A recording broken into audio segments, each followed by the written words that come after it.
Hello, welcome to 70 Round Out from Charlesworth. This is number 9. We're with Woody and Ivan, of course. Neil Shaw is here as well. We'll be discussing everything to do with Charlesworth and the slightly tough year they've had this year in the first year in the First Division. So, Neil, do you want to get us underway? Yeah, okay. So, Charlesworth were one of the teams who joined from the Glossop League when the ECB formed all the pyramids in 2000. They were formed, so Woody tells me, in 1861. I've got a few memories from supporting Console in the National Village Cup in the early 70s. I played here once around 1977 for Console under 15s. And my only other appearance was for Whaley Bridge about 30 years later. And that was my entire recollection of Charlesworth until I started umpiring. Very friendly club, strong ladies section. So a little bit lucky this year. I think I've umpired them 4 times.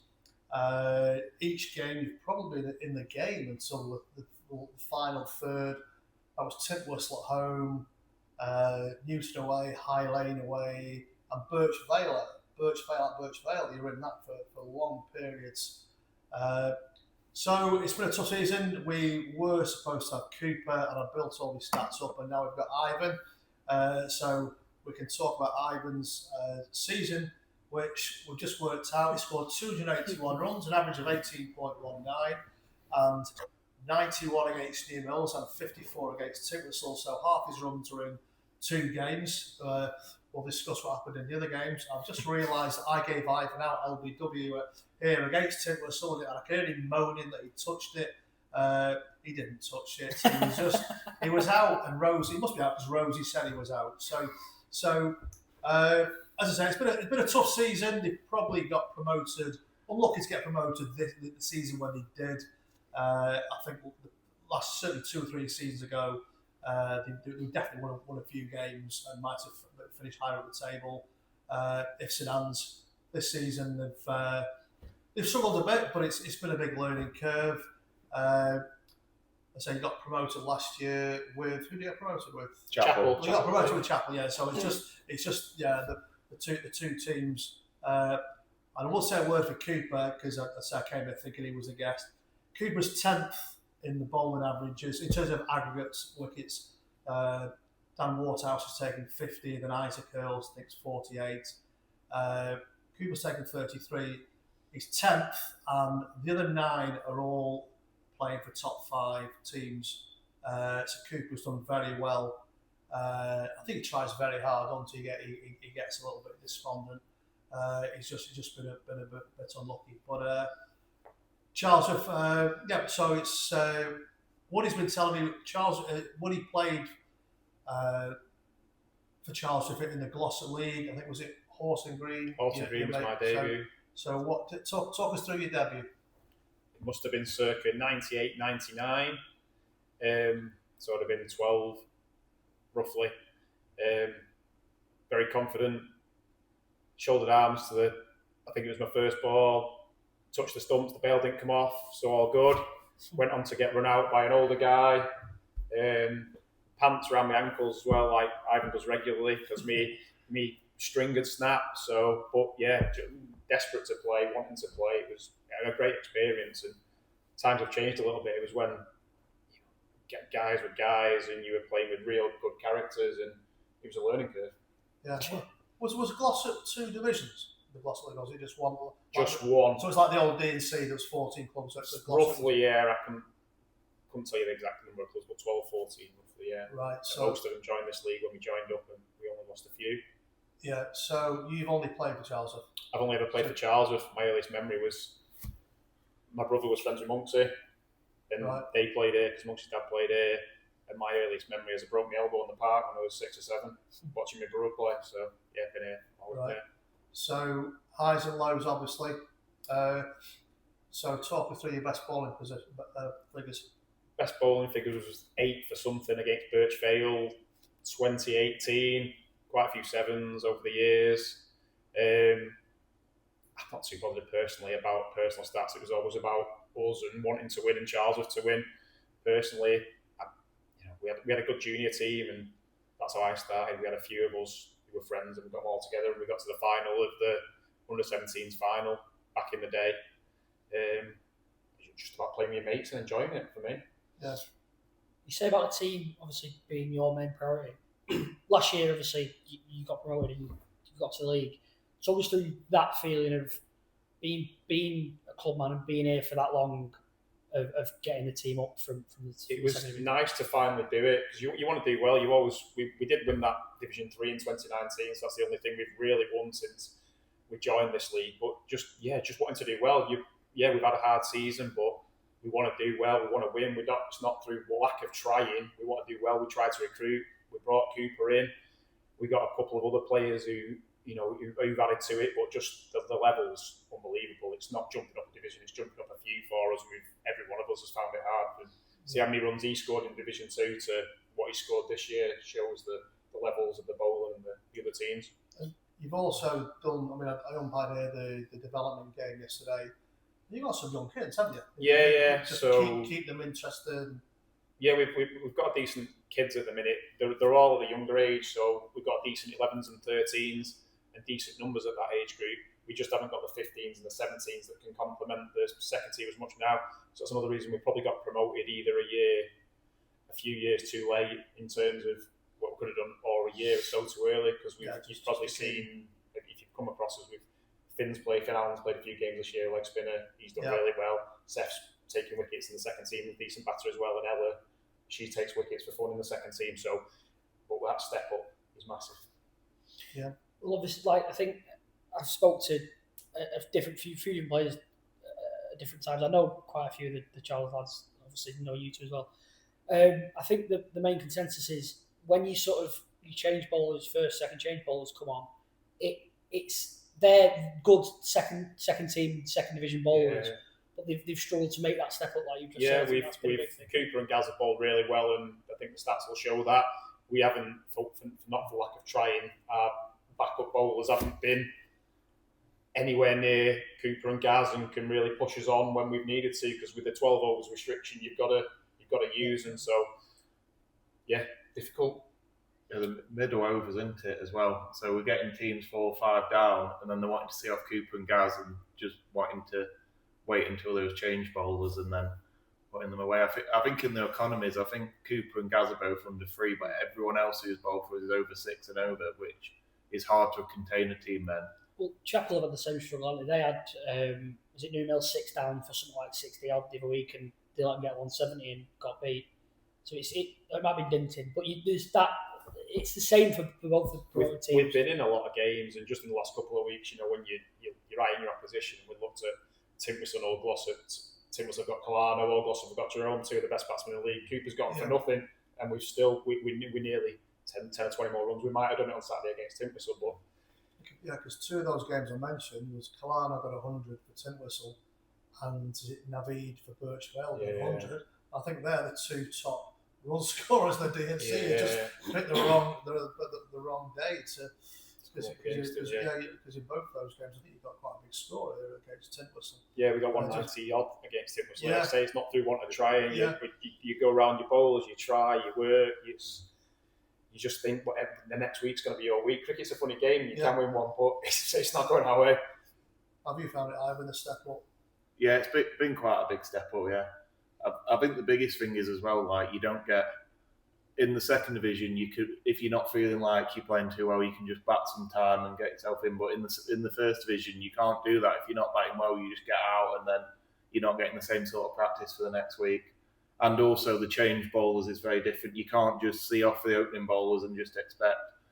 Well, that's probably what showed the difference between us and the other teams is the change bowling. A lot of other teams, you can't just see off the opening bowlers and then wait for the change bowlers to bowl bad balls at you. You've got to actually score off everyone, otherwise you're just not going to get many runs.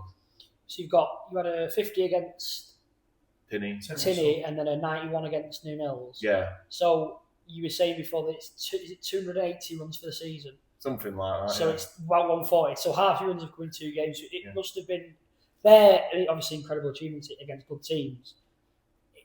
But like you say, the step up is massive because you have struggled a little bit in them different games. Yeah. It's tough early on, especially against a new ball. I feel like that in this league completely. We've found that this year that the new ball is quite tough to face. But then once you see off the new ball, it does get a bit easier. But seeing off that new ball is pretty tough against good bowlers, especially some of the overseas bowlers. Some of them are very good. Yeah, Corney from Dinton. I've been opening the batting because I've been forced to more than anything. So nobody else wants to do it. And going in against Corney, I was lucky to nick it, sort of thing. Bard from Broadbottom slammed it into my knee roll, and my knee went for it. That shock of it, sort of thing. It's that extra. Them guys are a lot faster than what we've seen domestically. For me, anyway. We've asked that a few times haven't we, this season. Who's the toughest bowler you faced this season and ever really in the league? For us, it's probably this year is the hardest because we never felt being in Division 2. Yeah, of course. It's probably this year. Corney, Bard, Cooper is quick. Cooper is seriously quick as well when you face him in the net, sort of thing. But James Corney and Ian Bard and Brody. But then the top wicket takers are like Dan Ward-Charles and Melnick, aren't they? Who are more skillful bowlers. And also Aidan Fair at Chapel, he's a really good bowler. But he's done well this year in the first division as well. But I think Chapel more just struggle with the batting than anything. I think they've actually got a first division bowling attack when they get it all right.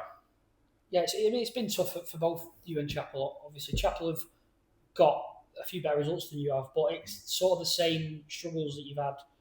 Just adjusting to you've probably got six. Both have probably got six first division players. It's just hard when you've come up from there and you can't sort of adapt to this league. I suppose it's different for Chapel. They probably do have a first division bowling attack, especially on the day when everyone's available. But the battings, some weeks they can collapse. But for us, we always get a score. But the problem is then we can't defend the score because we'll get them 5-6 down and they'll dig in. It's like against New Mills. We had them 5-6 down and they were just seeing off Gaz and Cooper.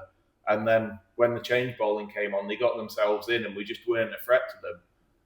You almost hit Broadbottom, didn't you? Yeah, we only got 80 that day or something, and we had them 6 down or something like that. So somebody at Broadbottom tell me that we've had our moments in a lot of these games. We were well in the New Mills away game. Cooper was bowling lovely, and he took a few wickets, and the rain came. It just totally changed the dynamic. Right. So we've had spots in. We had the two openers out at High Lane early on, and it's kicking on. You need a bit of luck, don't you? Yeah, I suppose you've not got much this year. By the sounds of it. We don't feel like we have. We've got close against teams, and just not quite got there. And we've not got enough runs a lot of weeks. We've not built enough partnerships. We've got like one or two people getting scores, but to win games, you've got to get a partnership in really, like we were doing last year. We lost on Saturday, scoring 109, and we weren't far away. But you're not expecting to win a game with 109 on the board, are you? Yeah. So there's always a few people watching those folks. There's a good buoyant club spirit. Whenever I come, there's always people helping, and so you've always got that club ethos.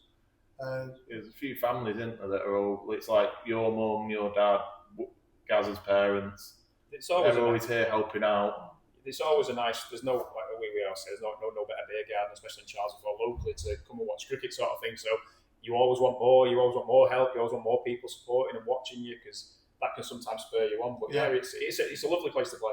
And you mentioned recruiting before, off camera, but most of the teams are they from the Glossop area, most of the Charlesworth players, or the Marple Bridge area, there's quite a few from Tameside, isn't there? Yeah.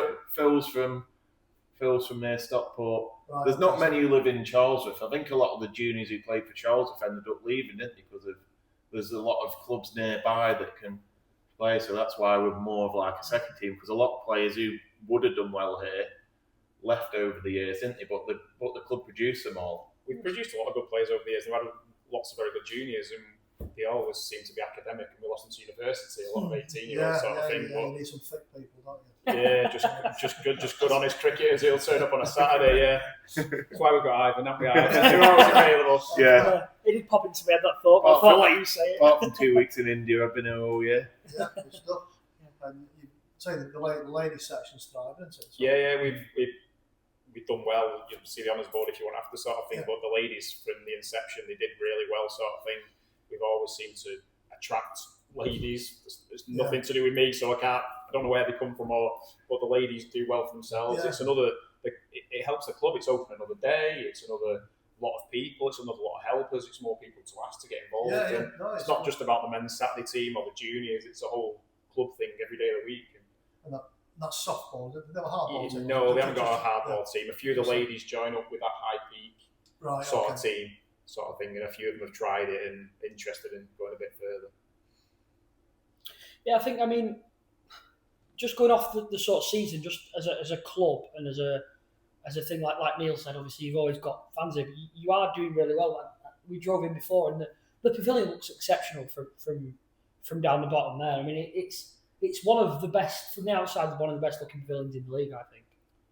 We were lucky, so if you ever came before this place, it was a bit of a ramshackle and a really old place, so every time we turned up in the new season, it rained in through the corner of the roof, so if you had to sit in one corner, it was all green.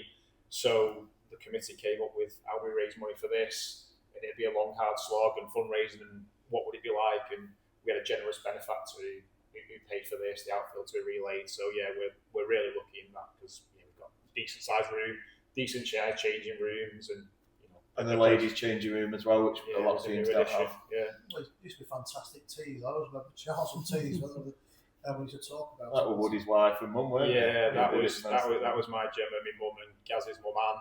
So we always put on a good spread. The cricket was never very good. We never won many very games, but we got complimented on our teas. People were happy to eat them when they I think when I played against Charlesworth, when you was in the past, though, you were quite a strong team, like about 5 to 10 years ago.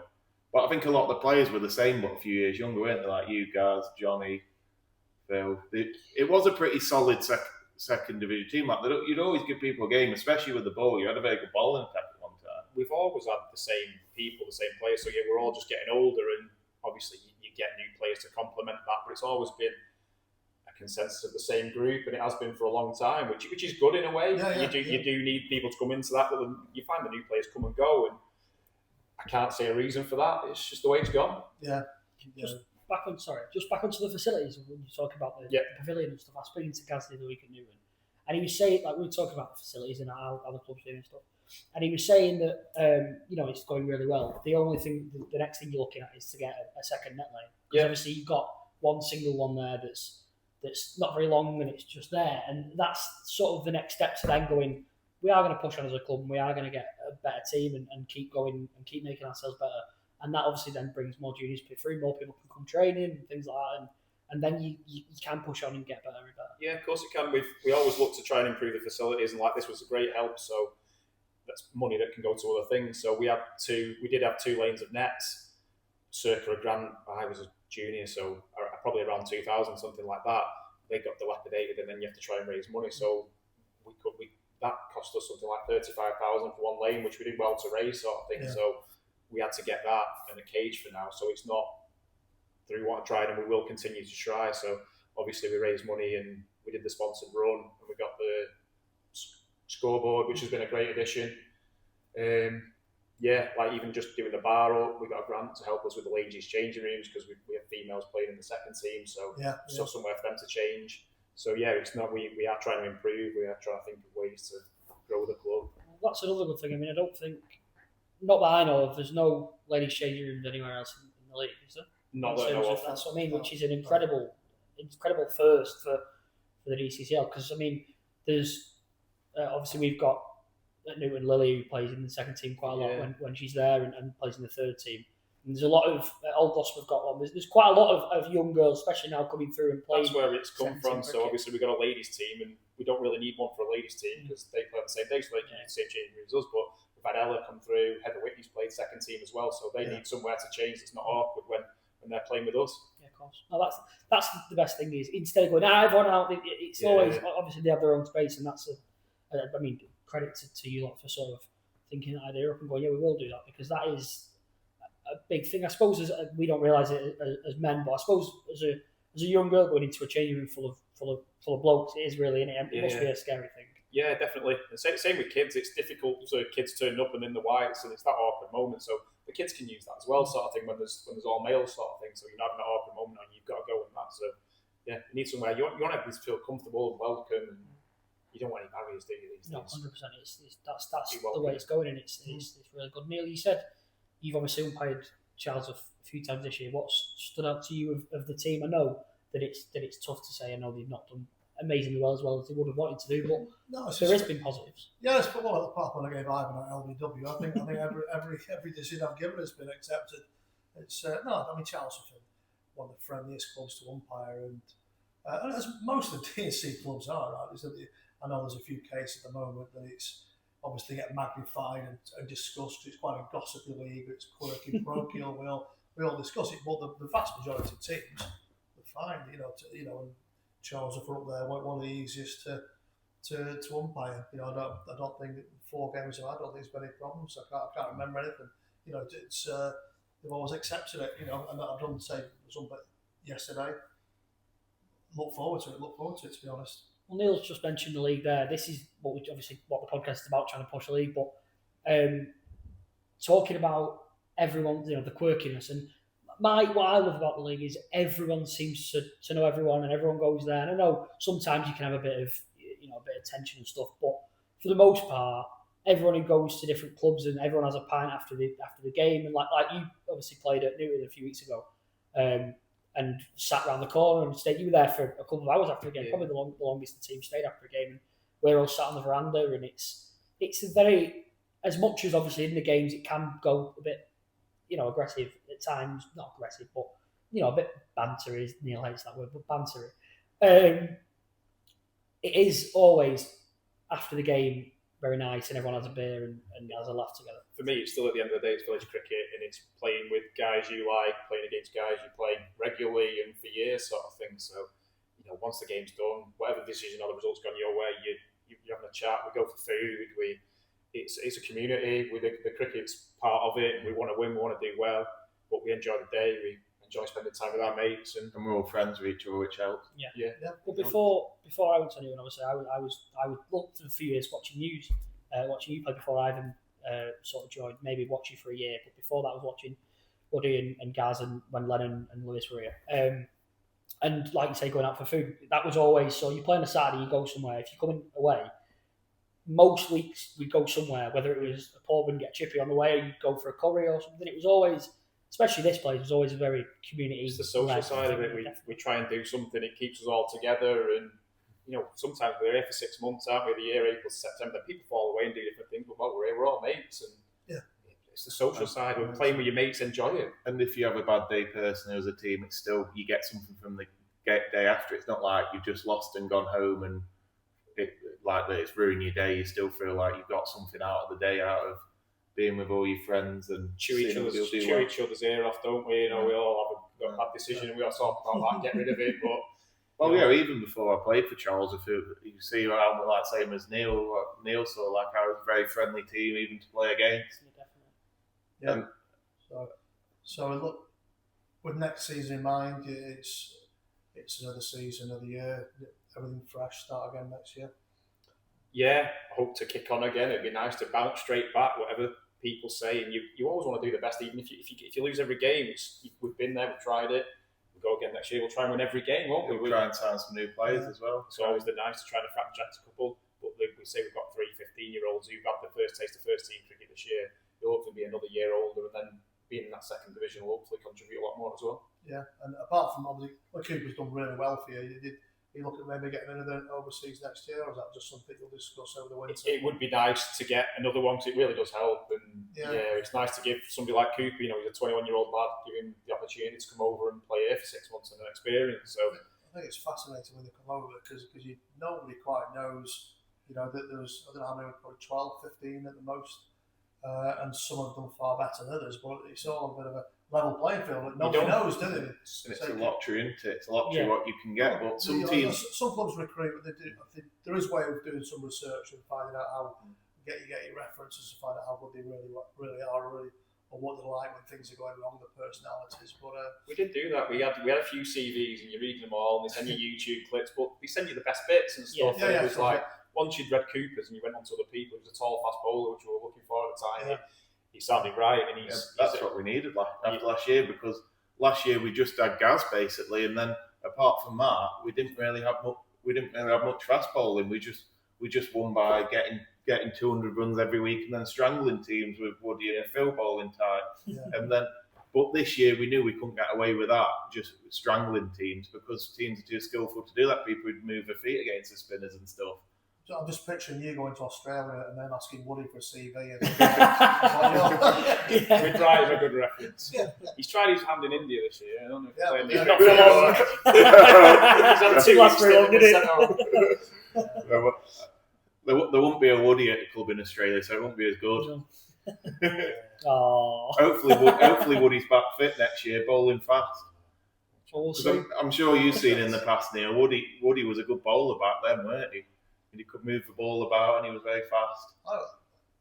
I always thought there were 2 Woodies. I always thought you had a brother of the same age, and I got this image, but I must have been confusing you with someone else. I've got a brother being in play cricket. I just thought there were 2. I always remember Woody open bowling. Yeah. You just had so much energy. You probably thought another bowler came on bowling fast again. No. I had an accident on a scooter and hurt my shoulder, and I think my fast bowling days are gone, unfortunately. I think. But you got good at batting now, though, haven't you? No, and you're still the best fielder in the team. So. Oh, here he is. Take your love where you can get it. Yeah, exactly.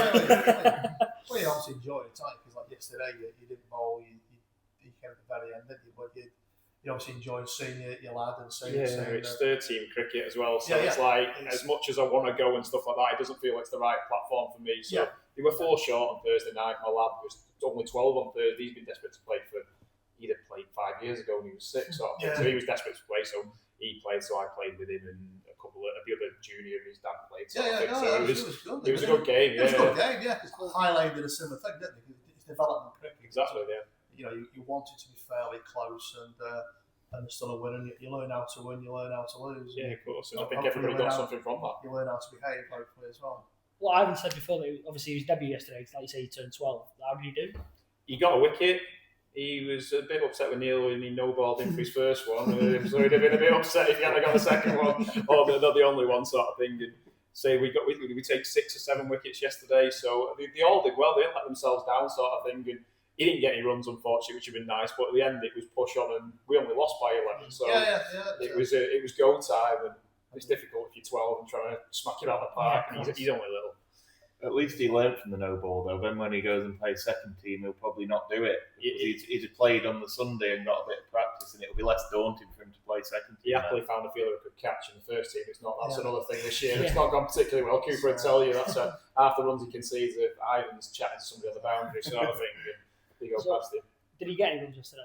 I think he was none that out.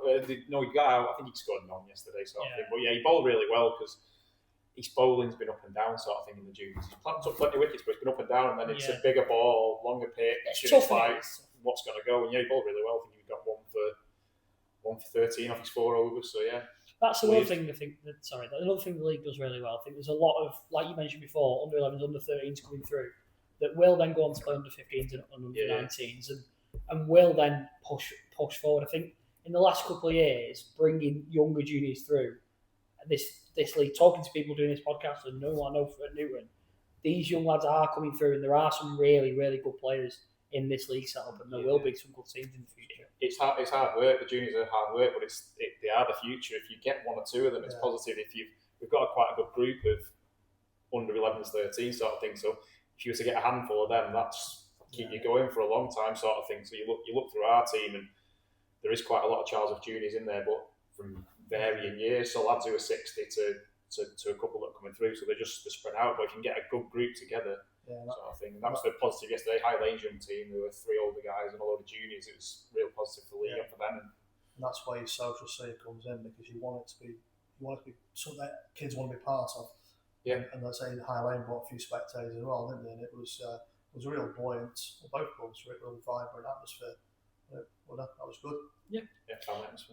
Cheers. I think that'll do us. Thanks for watching. Really good one today with Woody and Ivan. Thank you, lads.